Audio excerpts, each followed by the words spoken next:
ചികിത്സ എന്ന് കേൾക്കുമ്പം എല്ലാവർക്കും പേടിയുള്ളൊരു കാര്യമാണ് ഓപ്പറേഷൻ അല്ലെങ്കിൽ സർജറി. അത് തല തുറന്നുള്ള ഓപ്പറേഷൻ ആകട്ടെ, നെഞ്ചിലെ ഓപ്പറേഷൻ ആകട്ടെ, വയറിലെ ഓപ്പറേഷൻ ആകട്ടെ. അപ്പോൾ അതിൽ നിന്നൊരു മോചനമായിരുന്നു ഈ ലാപ്രോസ്കോപ്പിക് സർജറി, അതായത് കീ ഹോൾ സർജറി എന്നൊക്കെ പേരിൽ അറിയപ്പെടുന്ന സർജറി. ചെറിയ ദ്വാരങ്ങളിലൂടെ സർജറി, ഇത്തരത്തിലുള്ള ഒരു തുറന്ന സർജറിയിൽ നിന്ന് വ്യത്യസ്തമായി അത്തരത്തിലുള്ള സർജറിയും പ്രചാരത്തിലായി.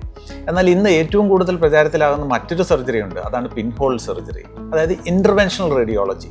അതായത് ഇത് വളരെയധികം പ്രചാരത്തിലായിക്കൊണ്ടിരിക്കുന്ന ഒരു പുതിയ നൂതന ചികിത്സാ രീതിയാണ് ഈ ഇൻ്റർവെൻഷണൽ റേഡിയോളജി എന്ന് പറയുന്നത്. ശരീരത്തിലെ വിവിധ ഭാഗങ്ങളിലെ വിവിധ അസുഖങ്ങളെ കീറിമുറിക്കാതെ ചെറിയ ദ്വാരത്തിലൂടെ, ഇതിന് പിൻഹോൾ എന്ന് പറയുന്നതിനും പ്രത്യേകിച്ച് ഒരു കാരണമുണ്ട്.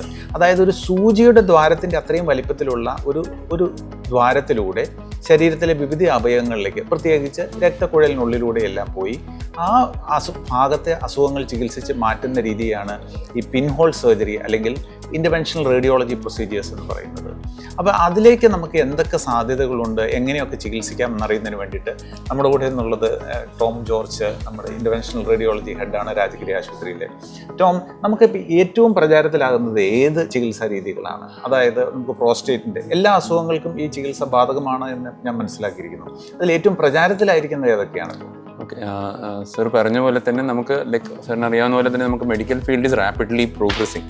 അപ്പം നമുക്ക് ഈ പറഞ്ഞ പോലെ ഒരു മേജർ ഒരു ഡിസീസ് ഉള്ള ഒരാൾക്ക് ഇഫ് ദ സെയിം പേഷ്യൻ്റ്, ആ പേഷ്യൻറ്റിന് നമുക്ക് ഒരു വലിയൊരു മുറിവുകൾ ശരീരത്തിൽ ഇല്ലാതെ തന്നെ അതേ റിസൾട്ട് കിട്ടുക, ഒരുപാട് ദിവസം റെസ്റ്റ് എടുത്ത് ഹോസ്പിറ്റൽ വാസം നീണ്ടു പോവാതെ എത്രയും പെട്ടെന്ന് വീട്ടിലേക്ക് പോവുക, അതേപോലെ വീട്ടിൽ ചെന്ന് ഒട്ടും റെസ്റ്റ് ഇല്ലാതെ എത്രയും പെട്ടെന്ന് അവർ റെസ്റ്റ് ഇല്ലാതെ എത്രയും പെട്ടെന്ന് അവരുടെ സാധാരണ കാര്യങ്ങൾ ഉണങ്ങാനുള്ള സമയമൊന്നും ആവശ്യമില്ല. എക്സാക്ട്ലി. അപ്പം ഇങ്ങനെ ഒരു ഓപ്ഷൻ ഉണ്ടെങ്കിൽ that will be the best what we can do for the patient. സാധാരണ ആൾക്കാർ ആഗ്രഹിക്കുന്നത് തന്നെയാണ്. ഇപ്പം സാധാരണ എല്ലാവർക്കും അറിയേണ്ട കാര്യങ്ങൾ ഇപ്പം ഏതൊക്കെയായിരിക്കും അവയവങ്ങൾ? ഉദാഹരണത്തിന് ഇപ്പം നമുക്ക് പ്രോസ്റ്റേറ്റ് വളരെയധികം എല്ലാവർക്കും ഉള്ളൊരു പ്രശ്നമാണ്. പ്രോസ്റ്റേറ്റ് വീർത്തു, മൂത്രം പോകാൻ തടസ്സം വരുന്നു, അപ്പോൾ ഡോക്ടർ ഓപ്പറേറ്റ് ചെയ്യണമെന്ന് പറഞ്ഞു. അപ്പോൾ അതിനെന്തെങ്കിലും പരിഹാരമുണ്ടോ ഇതിൽ? പ്രോസ്റ്റേറ്റിൻ്റെ വീക്കം സാധാരണ രീതിയിൽ പുരുഷന്മാരിൽ ഒരു 50 വയസ്സിന് മേലുള്ള പുരുഷന്മാരിൽ വളരെ കോമൺ ആയിട്ട് കാണുന്നതാണ്. അത് കൂടുതലും പ്രോസ്റ്റേറ്റിലുള്ള വീക്കം അല്ലെങ്കിൽ തടുപ്പുകൾ എന്ന് പറയുന്നത് നമ്മൾ ക്യാൻസറസ് അല്ലാത്ത മുഴകളാണ്. അതിനെ നമ്മൾ BPH എന്ന് പറയും, ബിനൈൻ പ്രോസ്റ്റേറ്റിക് ഹൈപ്പർട്രോഫി.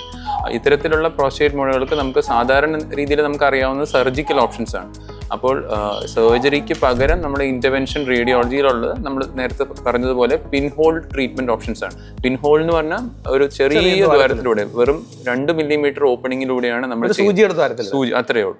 അപ്പോൾ അത് നമ്മളൊരു ആൻജിയോഗ്രാം പ്രൊസീജിയർ ചെയ്യുന്ന പോലെ തന്നെയാണ്. നമുക്കറിയാം സത്യത്തിൽ ഈ പ്രോസ്റ്റേറ്റിലേക്കുള്ള ബ്ലഡ് സപ്ലൈ കട്ട് ചെയ്ത് കളയാണ്. നമ്മൾ ഒരു ആൻജിയോഗ്രാം പ്രൊസീജിയറിലൂടെ നമ്മൾ പ്രോസ്റ്റേറ്റിലേക്കുള്ള രക്തക്കുഴലിൽ കയറി അതിലേക്കുള്ള ബ്ലഡ് സപ്ലൈ ബ്ലോക്ക് ചെയ്യുമ്പോൾ പ്രോസ്റ്റേറ്റിൽ രക്തം കിട്ടാതെ പ്രോസ്റ്റേറ്റിന്റെ മുഴ ചുരുങ്ങി വരും. അപ്പൊ അതുപോലെ ഇത് ഈ യൂട്രസിലും ഇത് ചെയ്യാൻ പറ്റുമോ? ഉദാഹരണത്തിന് ഫൈബ്രോയിഡ് ഉള്ള വളരെ സ്ത്രീകളിൽ പലപ്പോഴും കാണുന്ന ഒരു പ്രശ്നമാണ് യൂട്രൈൻ ഫൈബ്രോയിഡ്.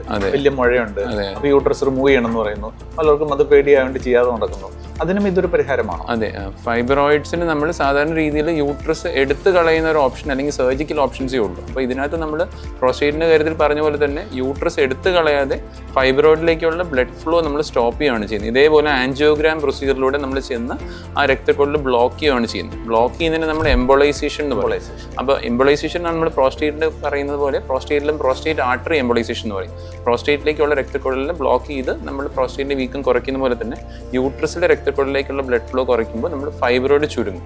അപ്പോൾ അതിന്റെ അഡ്വാൻറ്റേജ് നമുക്ക് വലിയൊരു അനസ്തീഷ്യ ഇല്ലാതെ പേഷ്യൻസിന് ഇന്ന് ട്രീറ്റ്മെന്റ് ചെയ്ത നെക്സ്റ്റ് ഡേ വീട്ടിൽ പോകും. പൂർണ്ണമായിട്ടുള്ള അനസ്തീഷ്യ തന്നെ ഒഴിവാക്കാൻ പറ്റുമോ? പ്രോസ്റ്റേറ്റ് ആർട്ടറി എംബോളൈസേഷൻ നമുക്ക് വെറും ലോക്കൽ അനസ്തീഷ്യയിലാണ് ചെയ്യുന്നത്. അതായത് ഒരു ബോധം കെടുത്തേണ്ട ആവശ്യം നമ്മൾ പേഷ്യന്റുള്ളൊരു കാര്യമാണല്ലേ ഈ അനസ്തീഷ്യ എന്ന് പറയുന്നത്. അതെ, നമ്മൾ പേഷ്യൻസിനോട് ആക്ച്വലി സംസാരിച്ചുകൊണ്ട് അവരോട് കാര്യങ്ങൾ സംസാരിച്ച് അവർ വളരെ കംഫർട്ടബിൾ ആണ്.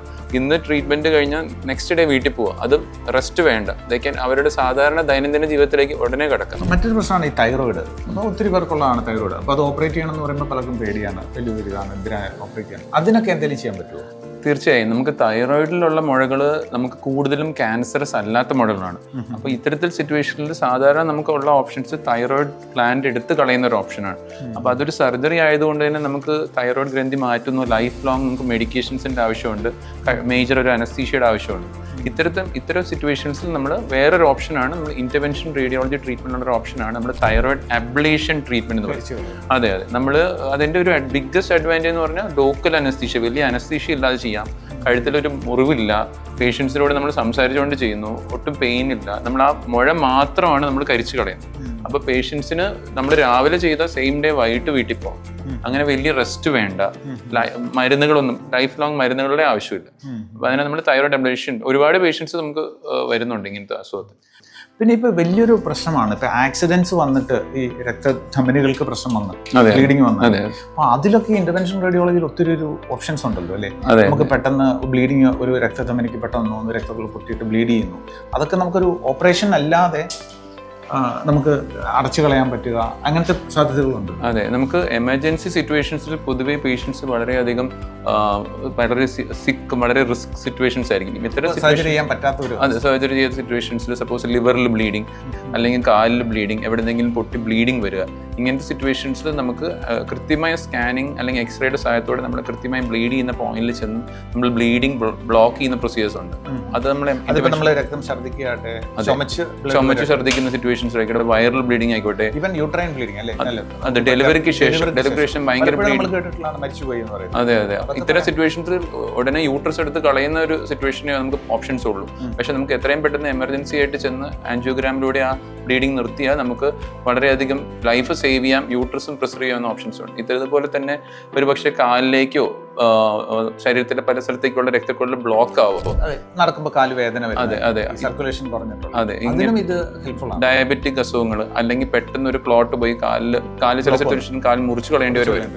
ഇത്തരത്തിൽ സിറ്റുവേഷൻസിൽ നമുക്ക് കാലിലേക്കുള്ള ബ്ലഡ് ഫ്ലോ നമ്മൾ തീർത്തും നമ്മൾ ബ്ലോക്ക് മാറ്റി ആൻജിയോപ്ലാസ്റ്റി, ഹാർട്ടിലൊക്കെ ആൻജിയോപ്ലാസ്റ്റി ചെയ്യുന്ന സാർ കേട്ട് കാണും. അതേപോലെ തന്നെ നമ്മൾ രക്തക്കുഴലിൽ ചെന്ന ബ്ലോക്കിലേക്ക് ചെന്ന് ആൻജിയോപ്ലാസ്റ്റി ചെയ്ത് ആ ബ്ലഡ് ഫ്ലോ നമ്മൾ വീണ്ടും മെയിൻറ്റെയിൻ ചെയ്യുമ്പോൾ നമുക്ക് ആ വേദനയും നല്ലോണം മാറ്റാനും ഒരു പരിധിവരെ കാലും വിരലുകൾ മുറിച്ച് കളയുന്നവരെ നമുക്ക് പ്രിവെന്റ് ചെയ്യാൻ പറ്റും. ഇങ്ങനെ ഒരുപാട് എല്ലാവർക്കും ഉള്ള ഒരു സംശയമാണ്, ഇങ്ങനെയൊക്കെയുള്ള ഈ നൂതന ചികിത്സയൊക്കെ ചെയ്യുമ്പോൾ ഇതിനൊക്കെ കോസ്റ്റ് ഒത്തിരി കൂടുമോ, അതോ ഇത് നമ്മളിപ്പോൾ ഒരു ദിവസം ആശുപത്രി താമസം തന്നെ കുറച്ചാൽ തന്നെ കോസ്റ്റ് കുറയുമല്ലോ? അതെ, നമ്മൾ കോസ്റ്റ് എഫക്റ്റീവ് നമ്മൾ മനസ്സിലാക്കുക. നമ്മളിപ്പോൾ ഒരു സപ്പോസ് ഒരു സർജറി കഴിഞ്ഞാൽ നമ്മൾ ഹോസ്പിറ്റലിൽ സ്റ്റേ ചെയ്യുന്ന ദിവസങ്ങൾ വീട്ടിൽ പോയി സപ്പോസ് ഒരു മാസമോ 2 മാസമോ ചെയ്യുന്ന അതൊരു വർക്ക് ചെയ്യുന്ന ഒരാളായിക്കോട്ടെ, അവർക്ക് ലോസ് ഓഫ് പേ ആയിരിക്കും. അല്ലെങ്കിൽ ഒരു ഫോർ എക്സാമ്പിൾ ഒരു ഹൗസ് വൈഫ് ആയിക്കോട്ടെ, അവർ വീട്ടിൽ ചെന്ന് റെസ്റ്റ് എടുത്തതിന് വീട്ടിലെ കാര്യം ആയിക്കോട്ടെ താളം തെറ്റാളം. അപ്പോൾ അങ്ങനത്തെ ഒരു സിറ്റുവേഷനിൽ നമുക്ക് റെസ്റ്റ് വേണ്ട. അങ്ങനെ നോക്കുമ്പോൾ തീർച്ചയായും വളരെയധികം കോസ്റ്റ് എഫക്റ്റീവ് ആണ് ഇന്റർവെൻഷൻ റേഡിയോളജി.